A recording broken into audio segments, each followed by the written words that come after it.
Pemirsa, meski masih dimoratorium oleh Presiden, calon DOB atau daerah otonomi baru yakni Banyuasin Timur terus melakukan persiapan guna melengkapi seluruh persyaratan sebagai calon daerah yang akan dimekarkan. Dewan Presidium Banyuasin Timur terus melakukan persiapan pembentukan daerah otonomi baru atau DOB yang merupakan pengusulan pemekaran dari Kabupaten Banyuasin.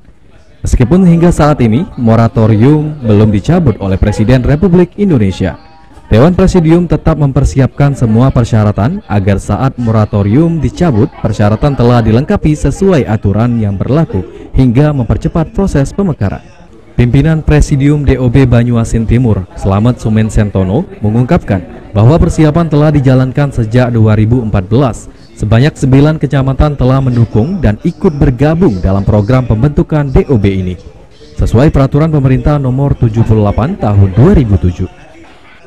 Sementara, Kabak Adpem Kabupaten Banyuasin menerangkan bahwa pemerintah Kabupaten Banyuasin sendiri mendukung penuh program pemekaran yang tengah dipersiapkan. Sebelumnya, Bupati Banyuasin telah mengeluarkan surat persetujuan untuk pemekaran DOB Banyuasin Timur. Diharapkan memperpendek rentang kendali pemerintahan, mempercepat pelayanan kepada masyarakat, dan mempercepat kesejahteraan masyarakat dan pembangunan. Ini harus adanya pemekaran ini, Pak. Latar belakangnya peraturan pemerintah nomor 78 tahun 2007. Ini dasarnya, di samping itu sudah cukup persyaratannya ada 9 kecamatan yang waktunya tergabung dengan 21 kecamatan di Kabupaten Banyuasin. Latar belakang yang lain adalah pemerataan pembangunan yang jelas. Kalau wilayah itu dipecah, maka pembangunan akan merata sampai ke desa-desa, bahkan sampai ke RT-RT akan bisa menikmati pembangunan. Dan tujuan pemerintah adalah untuk sejahteranya Kabupaten Banyuasin, atau kalau sekarang nantinya Banyuasin Timur, DOB baru, menuju daerah, menuju negeri yang gemah ripah, Rosdinawi Kartolan Raharjo.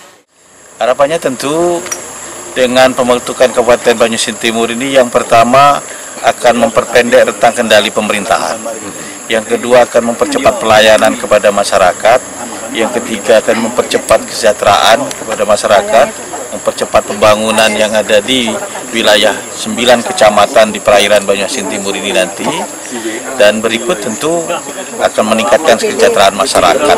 Itu tujuan awal dari pembentukan kabupaten tentu. Hingga saat ini, persiapan telah sampai pada pengadaan lahan sebagai calon lokasi pusat pemerintahan DOB Banyuasin Timur.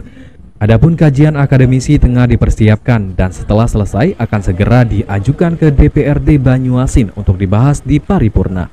Muhammad Maulana, PAL TV.